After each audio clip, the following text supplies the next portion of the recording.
Hi, and welcome to episode 5 of the Ulster Hurling podcast. In this episode, we will be looking at how to utilise stats analysis and how to bring this information into your coaching session to improve both you as a coach and also your team. If you like the content and are watching this on the Ulster GAA YouTube page, please hit the like button and also the subscribe and bell notification buttons, which will keep you in the loop when any new content is released. We have broken down this episode and each section is timestamped. This and the links of everything we discuss can be found in the description below the video by clicking on the Show More tab. In this episode, I'll be joined by Graham McGuckin from Derry GAA. My name is Ash McManus. I'm a Key Stage 2 coach with Ulster GAA. Eamon Blaney, Regional Hurling Development Officer, Ulster GAA. Hi, my name is Ryan Gaffney and I'm Growth and Participation Officer for Ulster Camogie. Performance analysis is an objective way of recording performance so that the key elements of that performance can be quantified in a valid and consistent manner. So the fact that it's valid and consistent, then that can help us with actually facilitating the change that's needed for the team or to keep doing the things that's going well. The big thing about the observation is even elite level coaches can only remember 30 to 50% of a match or a game that's been observed. And the problems of observation is that coaches can suffer from things such as memory overload. So taking in far too much information and they forget most actually what happened during the game.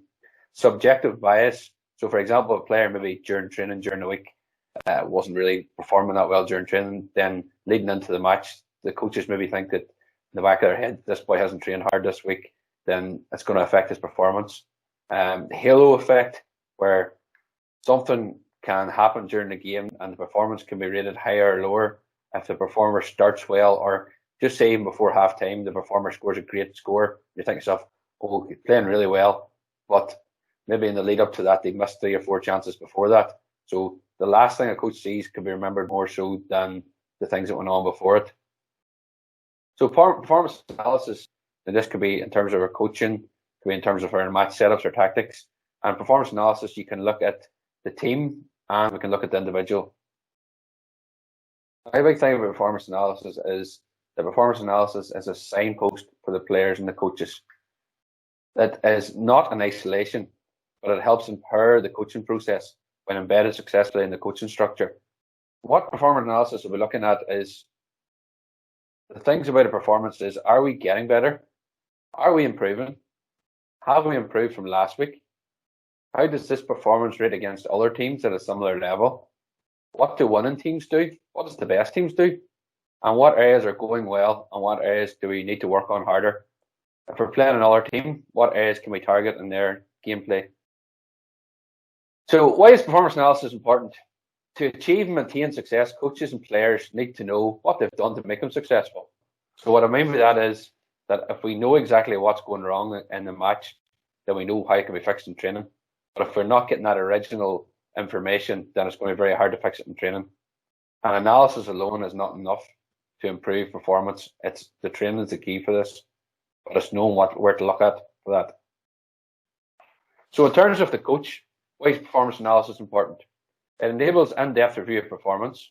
It creates understanding of players' strengths and weaknesses, and it enhances their own development as a coach and improves future coaching practice. For a player, why is performance analysis important? It improves technical and tactical knowledge, it improves their decision making, it improves their confidence, and makes them more self-aware of their own performance and what they need to do to improve future performance. Methods of performance analysis. There's 2 ways or 2 applications of performance analysis. There's real-time analysis, so that's done during the game. So simple analysis gives immediate feedback to coaches and it can really improve the impact on their performance or if the coach needs to make changes to improve that performance. The second format is lapse time, so pre or post analysis. So this is when we do a very detailed analysis. We look at all the different aspects of the analysis, and this is when we look at really the performance insight. So this could be done in terms of pre-match in the lead up to a game, looking at the opposition or looking at what we need to do to face that opposition. It can be done post-match to actually give a feedback review on the previous match and what we need to do in training before the next match. Before we do any analysis, we need to look at what does the coach want to get out of the analysis. This is when we look at key performance indicators. And performance indicators should help explain the game outcome and thus advance understanding of game behaviour. So during the game, the coach can look and see which areas of the game are in their favour and which areas they need to improve on. And thus, they can make tactical decisions to improve those areas. These performance indicators should be agreed on between the analyst and the coach to see which best suits the needs of the team. However, performance indicators have to be taken in context. And if presented in separation, a single set of data can give a very distorted view of a performance by ignoring other more important variables. Performance indicators should be analysed under the influence of constraints. So these constraints could be the weather on the day, the importance of the game, the quality of the opposition, or match status. There's two main methods of performance analysis: hand notation and computerized notation. Hand notation is a really simple method of collecting information. It can collect substantial data, can inform coaching decisions during matches. Again, all the performance indicators can be agreed upon with the coach and analyst. The system has very limited financial expense, can be used to tag live during the game, doesn't require any space or any power to ground, can be used at all match venues, and can be a really user-friendly way of collecting and interpreting data. However, the disadvantage of using hand notation systems is there's no capability to view the actual clips of the video to support the findings. It can be challenging to use in difficult weather conditions, especially in grounds where there is no stand and you're exposed to the elements. It can be time consuming to process the data using the computers afterwards. For example, importing all the data to Excel if you want to create trends on teams.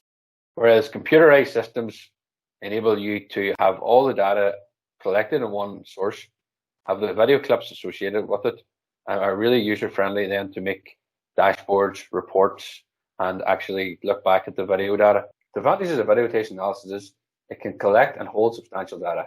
It can inform coaching decisions during matches. By creating effective dashboards, these stats can be interpreted easily and effectively.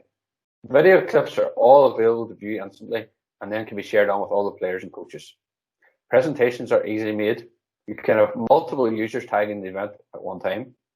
The disadvantages of video analysis is it can be very expensive, can require power at grounds, and those grounds need to be covered, can take time to learn and effectively use the software, and again, it's only useful as the person tagging the game. Someone misses a lot of information, then the results are going to be skewed. So this diagram we're going to look at is the analysis process. Now, this can be used during team meetings, training, or actual match day. So the first phase, prepare. This is we're going to liaise the coach to identify the KPIs, or perhaps look at something that happened in a previous game. We're then going to set up our data collection methods, and this can change depending on the venue. So if we go to a venue that there's no power and no cover from the elements, we may need to change to hand notation or a notation using an iPad or phone. Whereas in other venues, we could have a stand with power and full cover. We can just use full notational using computerized systems. The next stage is perform. This is the actual match or the coaching session. And during these matches or coaching sessions, we're linking into the next phase, which is the evaluation phase. So we're actually analysing the match as it happens, or post-match, going into more detailed analysis. And then finally, we're into the adjust phase. The adjust is our feedback meeting. So we're looking at what exactly happened in the game or the training and linking it to the training field. So what went well? What do we need to do more of? What areas do we need to improve? And what areas in particular do we need to focus on before leaning into our next opposition? And then we're back to preparing for that and back into the circle again. Hurling is a complex sport. Stats alone will not provide all the answers. I have to mirror this with coaching and playing knowledge, expertise, the context, and the coach's eye. When we talk about stats to pitch, it's common for people to automatically think of counting points, shots, turnovers, shot efficiency. But now a way we can use stats and analysis on the pitch is through performance profiling. Performance profiling is when a coach analyses the performance of an athlete in order to get a clear understanding of what level of performance they are currently at. If we think of the skills test podcast in episode 3, the coach is analysing the player's performance while they are carrying out the skills relative to the game and also their ability levels. This effectively is performance profiling. At the end of the skill monitoring task, the coach will have a clear understanding of what level each player is at in regards to the skills of the game. Some of the benefits of introducing performance profiling into your club would be it gives you the ability to develop performance profiles for specific skills relative to the game. Before carrying out this exercise, I would suggest that clubs gather your coaches together and agree on what skills and attributes you want your players to have achieved before they move through the different age groups. And it also encourages a player-centered approach to coaching. So in the past, probably a lot of our coaches would have been, dictating what the sessions were based on. But this, through using performance profiles, is very much the player and the athletes are telling us what their needs are. Again, the focus should be to ensure that all the players are well equipped and ready to move into the next age group. My view is that the more skills our players have by the age of 16, 17, then the more likely they are to play and stay within our games. A few things I would try and avoid when introducing performance profiling is let's not make it a test. So we don't want the players to constantly feel like they're being tested. I would encourage using this more as a monitoring tool for coaches to base their sessions on. Another one would be failing to consistently monitor. So we all know of cases where people have come in and done fitness tests at the start of the year and then failed to not retest athletes. I would suggest carrying this out 3 or 4 times within a year, within a season. Not about any leaderboards. So again, we don't want the kids to feel like this is a competition. Everybody will move along the player pathway at different stages. Avoid queues of players waiting to complete their challenges. So you can do this by split, let's say, try and get as many parents on board to help you out for that day. And then also, finally, don't make it too complicated. Make sure that the challenges are relative to the game and relative to the age group and ability of the athletes. A lot of coaches might not want to use performance profile as they could be afraid of not seeing the progress after a season of hard work. We shouldn't be afraid to face the music and address the problems. To me, that's our job as coaches, and we owe it to the athletes to help improve them as much as possible. Another way of using analysis to improve performance on the pitch is through coach evaluation. Evaluating an athlete's performance is what we do all the time as coaches, but how often do coaches evaluate their own performance? Monitoring and evaluating your own performance while coaching is crucial for ongoing improvement as a coach. A valuable tool for achieving this is a self-evaluation form that can be used following your coaching sessions. If used regularly, a coaching self-evaluation form can help coaches identify their strengths and weaknesses, highlight areas for improvement, track and monitor their performance, become a source of motivation and reward, and can be used as a tool to assist them in planning their coaching sessions. Coaches can individualize their coaching evaluation forms to feature what they see as important in their own performance as a coach. And I would suggest that clubs, again, gather your coaches together and design your own coach evaluation forms relative to the different age groups, which should then help improve the standard of coaching within your clubs. I would suggest that coaches fill in the form as soon as possible after your coaching session. This will give you a better reading. Also, if you can get somebody to agree to video you while you deliver your session, well, this will allow you to give a greater assessment of the delivery of your session. So is sports science really just hindsight? Criticism of any form of sports science can be easy, and it's easy to have hindsight. If only we had done this, or I should have done that. But prior to the outcome, would you have made any decision any different? Personally, I don't think you would. So the key would then be learning from the past and adjusting or adapting for the future. As mentioned by both Ben and Ryan, the key is to know what you need. If you're unsure, then we have a few tips and ideas which might work for you. So with stats, is important to be as simple as possible and base it on what exactly you need from the stats. So the idea is try not to overcomplicate what you're doing. Give a clear focus and idea. Don't try and get a stat on everything in every aspect of the game. So an example in the slide is a very simple, basic little stats sheet that you can use. Idea is split up between the first half and the second half. Very easily recorded and can provide a great insight into what you're doing. Another good resource is actually the TV. And if you take something like the Sunday Game or JABO or Sky Sports, their breakdown and analysis of games is really, really good. Now, sometimes you might not agree with the pundits and what they're talking about within the clips, but the clips themselves are absolutely brilliant. There's obviously been an awful amount of effort and time has went into clipping and editing these, and they can be used by you quite simply by just taking your mobile phone over to the TV, pausing it or videoing the little clip that you want to see, and then forwarding that on to your players in a WhatsApp group or something like that. But the most important thing then is whenever you have the clips, so whether you've taken them off your own match or off the TV, is breaking these down to use. 3 questions I think you should be asking to yourself then is on any clip, which even I've just shown there now, is how would you go about setting this up in an attacking context? Or question 2, how would you go and set up from a defending point of view? So if the team was attacking you using this here, how would you set yourselves up to defend against that?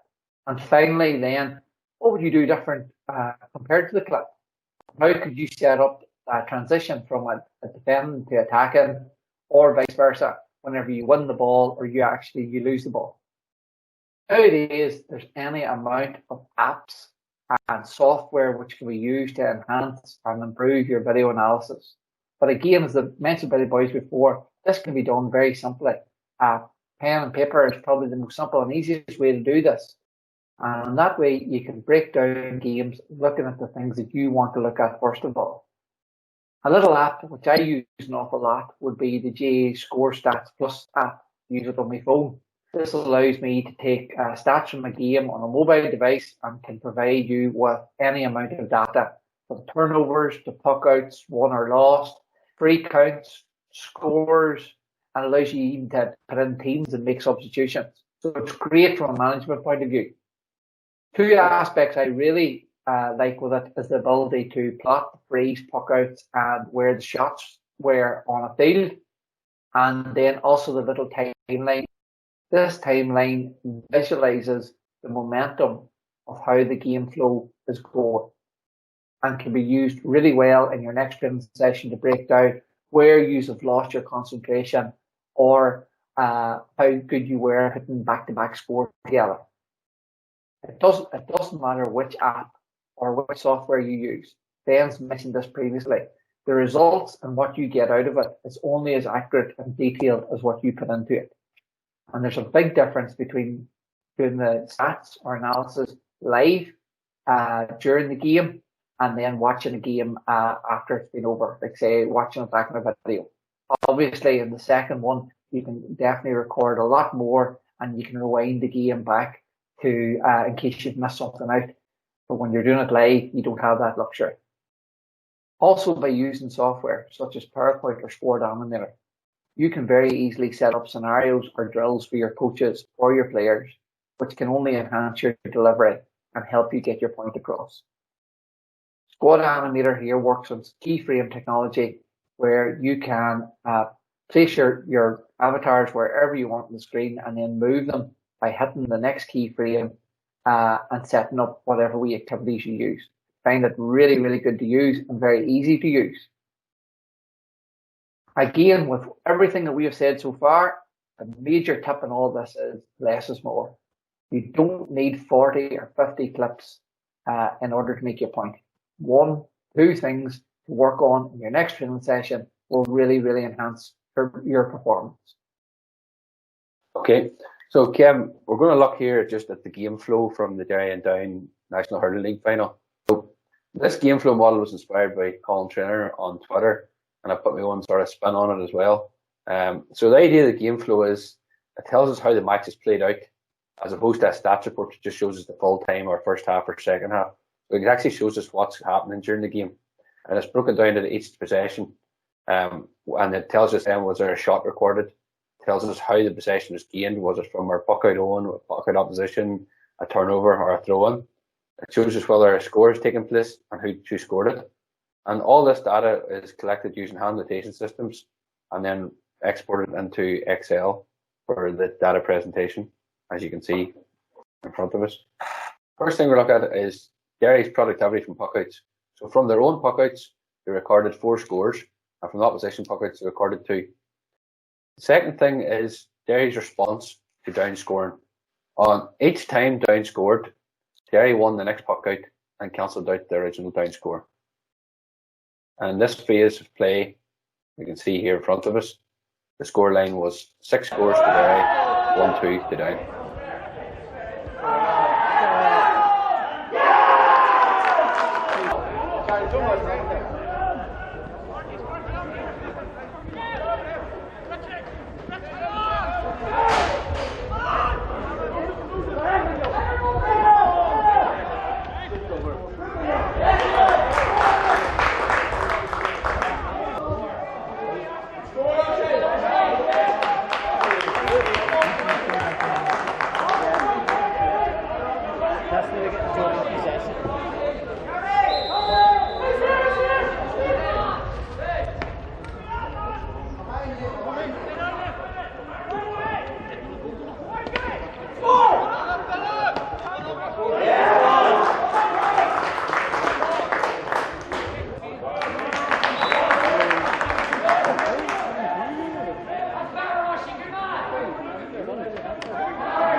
Okay, second thing we're going to look at is 2 periods of the game, one at the start of the game and one at the end of the game, when Derry failed to capitalise on a number of turnovers.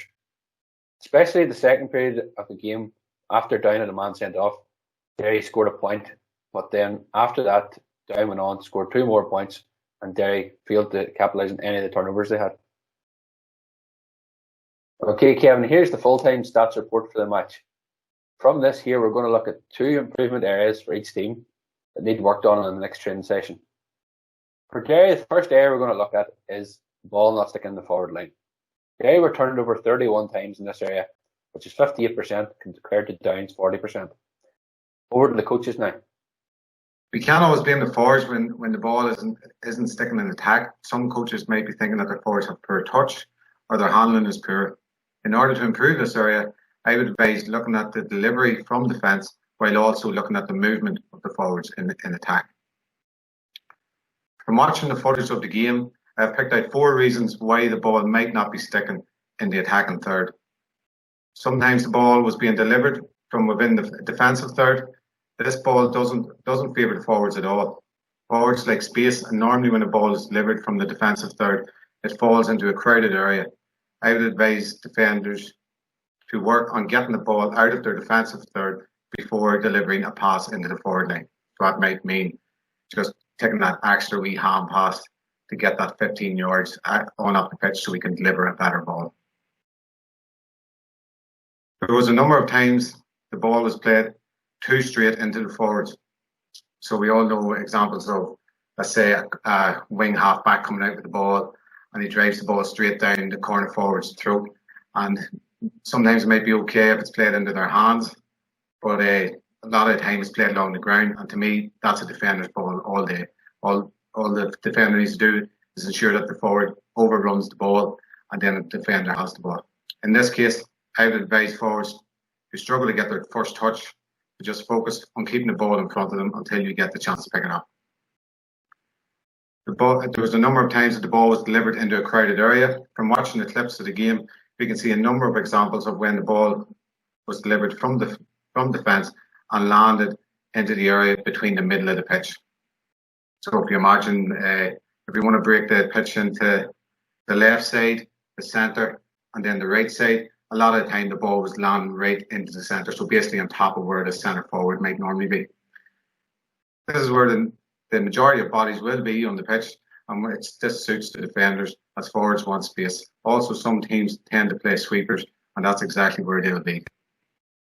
Probably the key to all of this is movement from the forwards. If forwards prefer space, then it's up to them to make it.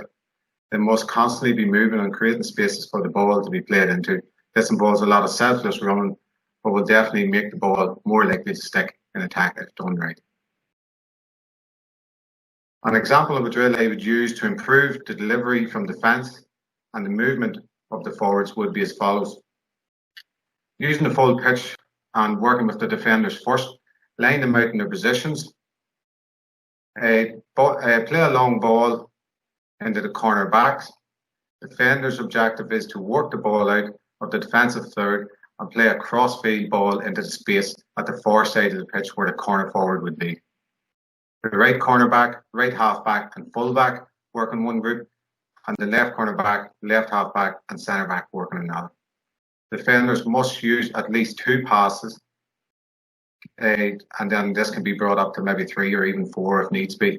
The key here is to use good support play, come out at defensive pace and finish with a good delivery into space. To make this more like a game, we can add a forward in with each group of defenders to try and put them under a bit of pressure, then build it up to 3 forwards in each group. Now looking at working with the forwards, I would use the same drill, but this time have the defenders delivering the ball into the forwards. Right corner forward working with the right half forward and the full forward, left corner forward working with the left half forward and the centre forward. The players here have to make their runs to create space for the ball to be played into from the defenders. Once they get it, they can either take a score themselves, or if someone is in a better position, they can lay it off. Key here is to run at the correct times and make the correct runs. We know that the defenders will be playing long diagonal balls into space, so the wing forwards and corner forwards need to switch positions in order to create space for the ball to go into. To make this harder, we can add in some defenders to help put the forwards under pressure and also add in a sweeper. This will ensure that the defenders are not dropping the ball into the central third of the pitch. The second area we're going to look at for Derry is winning more break balls from puck outs. From puck outs, Down won 14 break balls, whereas Derry only won 10. Down winning 2 more of Derry's puck outs and winning 2 more of their own. Over to the coaches now. So looking at the videos that Dan's provided us, you can see straight away in the first one that Derry had a 2 men against 4. In the second video, we were the exact same. So there's 2 Derry men fighting around 4 Down men. Down obviously playing with some sort of sweeper system. And in the third one here, Derry actually had the advantage in around the ball, but Down probably positioned themselves a lot better. Because when the ball breaks, it ends up with a 3 against 1 situation, with another Down man winning the ball and able to feed the ball up. Contrast this here then to Down. Now I know this is not a puck out, but the ball's played the exact same place, and now Down's in a 1v1 situation to gain a free. We can look at the puck outs in a number of ways, and I suppose if you wanted to break it down into either short, medium, or a normal puck out distance, and then a long puck out, the videos which Ben has given to us shows all the puck outs being long. So this is what we will focus in on. Looking at the breakdown from midfield up, it was looking like a 2-man full forward line. 3 across the half forwards with 1 extra defender in to sweep up. At breakdown, the primary receivers are joined by at least 1 more from each team.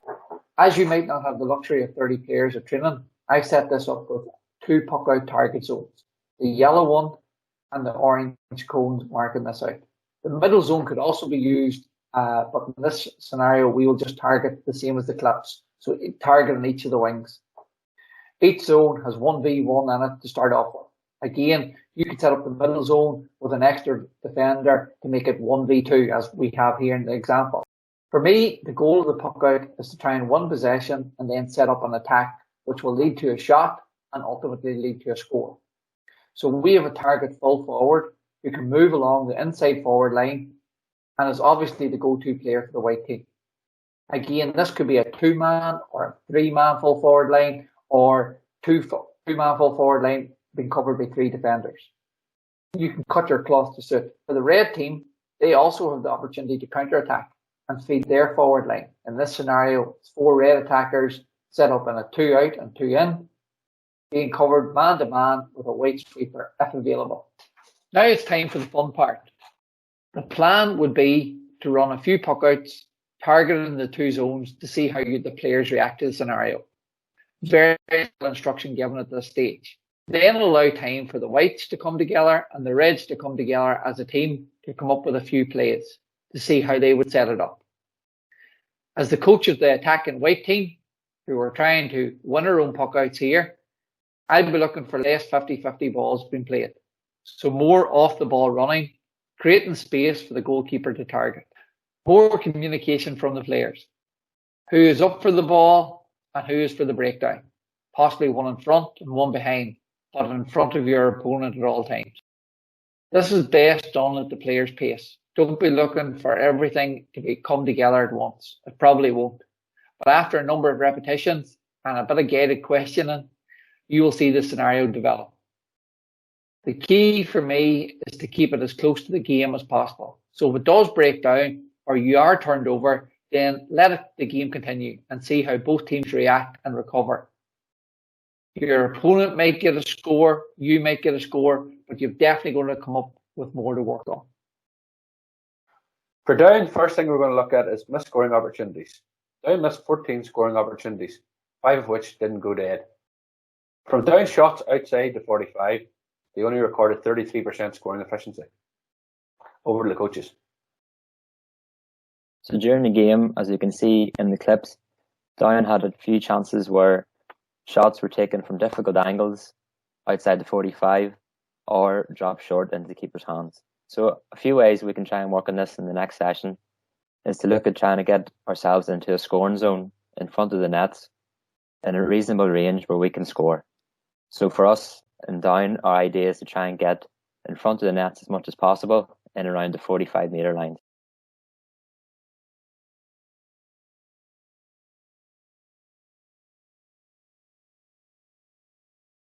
So behind me you can see a wee simple design where the half forwards start with the ball out in the wing, out around the midfield line. They play the ball into the corner, the full forward line, come out, attack the ball, lay it back across to the 45 in towards the middle instead of keeping the ball on the line, trying to play it across to the middle, and then we can have an easier shot from in the middle. This game can then be progressed to having a small-sided game inside the 45, where you have maybe like 5-on-5. You try and get 5 passes and then work the ball out to a scoring zone. So this replicates in a game where if the ball has gone into the full forward line and it's a bit helter-skelter and there's extra men back, you're trying to work the ball. Instead of forcing a shot from a difficult angle, you're trying to get the ball out and force it across into the middle where you can take a shot from an easier angle in front of the nets. Second area we're going to look at for Down is giving away scoreable frees. In this match, Derry scored 10 times in scoreable frees, with after Down conceding 14 frees in scoreable zones. Over to the coaches.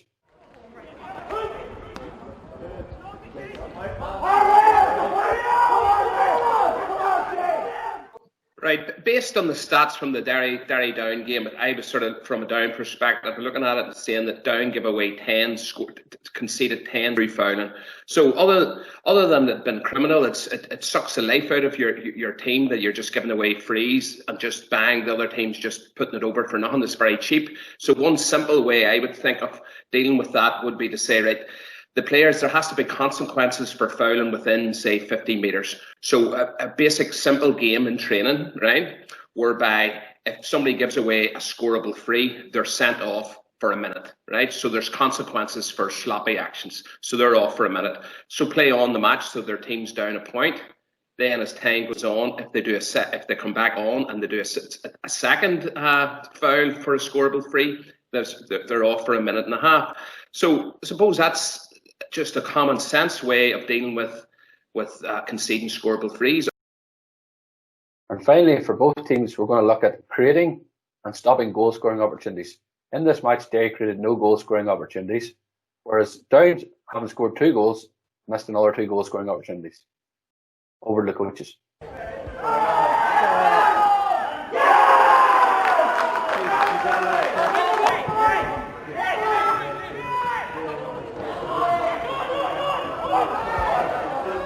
When we're trying to score goals, the idea is to try and get as close to the net as possible to make sure of the goal, but also use an overlap and run if we can. So if the ball is played in from the half forward line, it is important that the full forward line move into space to create space for the player to get the ball, but also come through the middle from a supporting run from the half forward line to allow a layoff, which gives us more chance of attacking the goal from the middle, heading towards the black spot. What we want to try and do in the drill above is the 3 full forward line players are in close. They move into the wing. There's a ball at each of the half forward line. One of them players will play the ball in to a corner or into the middle, wherever the run is best open. So you're looking for the best opportunity where if there's 2 players at one side and 1 at the other side, you'd rather the 1-on-1 gives the players a better chance. So the ball is played into that corner. Then the half forward has the important job of coming straight through the middle as a supporting run. So when the corner forward gets the ball, they can turn, lay it off the half forward line, and they're running through at speed. It's harder to stop coming through at speed. So if you're running through at speed, going straight towards the net, then you're able to lay it off, either take the shot yourself or lay it off again, and you're more likely to score with the overlapping players. The way of stopping this could be to try and swarm the defence. So a simple wee drill that could be trying to do for this is to have a 3-on-3 game where 3 defenders start on one side of the D and 3 forwards start on the other side. The 3 defenders run towards the net and turn to get themselves set up in a defensive shape.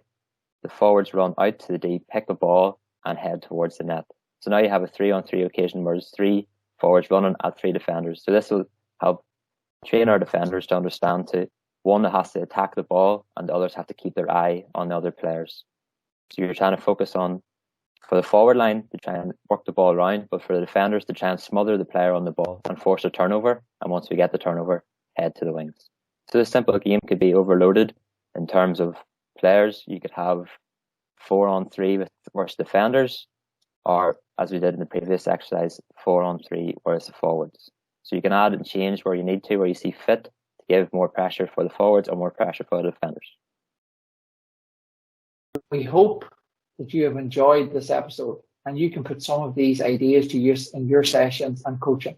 It's worth noting that there are a number of worthwhile videos on YouTube on the subject worth checking out. We have found Paul Kinnerk's 2 videos, a game-centered approach to developing decision makers, and his delivery at the GA Games Development Conference in 2017. Dublin GA also released a webinar this week from Nicholas Walsh in County Cavan, looking at the AFL and GA performance. Well worth watching. And finally, it's also worth noting any one of Damien Young's videos on YouTube. And also, we had Damien up in our conference in 2019 in Ulster, another video that's well worth watching. The links for all of these are in the description below. Thanks for tuning in. Our next broadcast will be released on Thursday, the 20th of January, and it's looking at coaching goalkeeper with 2 Ulster GAA legends who have both played and are now coaching the sport, and in particular their position. Take care and stay safe.